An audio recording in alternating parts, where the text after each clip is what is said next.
अस्सलामु अलैकुम वरहमतुल्लाहि वबरकातुहु। बिस्मिल्लाहिर्रहमानिर्रहीम। नहमदुहु व नुसल्ली अला रसूलिहिल करीम, अम्मा बाद।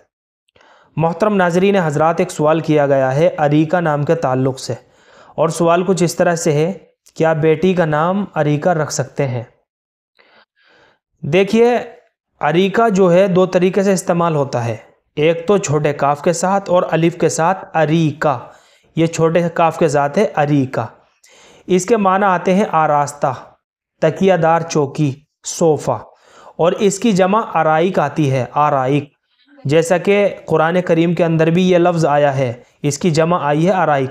अलल अराइक निअमत सवाबु व हसनत मुर्तफ़क़ा, ये कुरान करीम के अंदर है। लेकिन इसके मानी जो है वो नाम रखने के लिहाज से बिल्कुल भी अच्छे नहीं है, मौजू नहीं है। चुनाचे इस तलफ़्फ़ुज़ के साथ, जो छोटे काफ के साथ अरीका है, इस तलफ़्फ़ुज़ के साथ हम अपनी बच्ची का नाम नहीं रख सकते। लेकिन एक लफ्ज़ आता है अरीका, शुरू में आइन के साथ और आखिर में बड़े काफ के साथ, अरीका।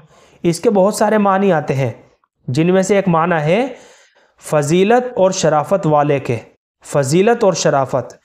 तो ये मानी जो है नाम रखने के लिहाज से अच्छे हैं, मुनासिब है। तो नाम रखने के लिहाज से इस लफ्ज़ का मफ़हूम बहुत अच्छा है। चुनाचे हम अपनी बच्ची का इस तलफ़्फ़ुज़ के साथ नाम रख सकते हैं, आइन के साथ अरीका, बड़े काफ के साथ करके अरीका। आप स्क्रीन के ऊपर भी देख सकती हैं अरीका। तो इस तलफ़्फ़ुज़ के साथ हम अपनी बच्ची का नाम रख सकते हैं। लेकिन जो अलिफ़ के साथ अरीका है, इस तलफ़्फ़ुज़ के साथ हम अपनी बच्ची का नाम नहीं रख सकते। मुझे उम्मीद है कि आप सभी हज़रात को अच्छी तरह समझ में आ गया होगा। अल्लाह हम सबको सुन्नत व शरीयत पर पाबंद फरमाए।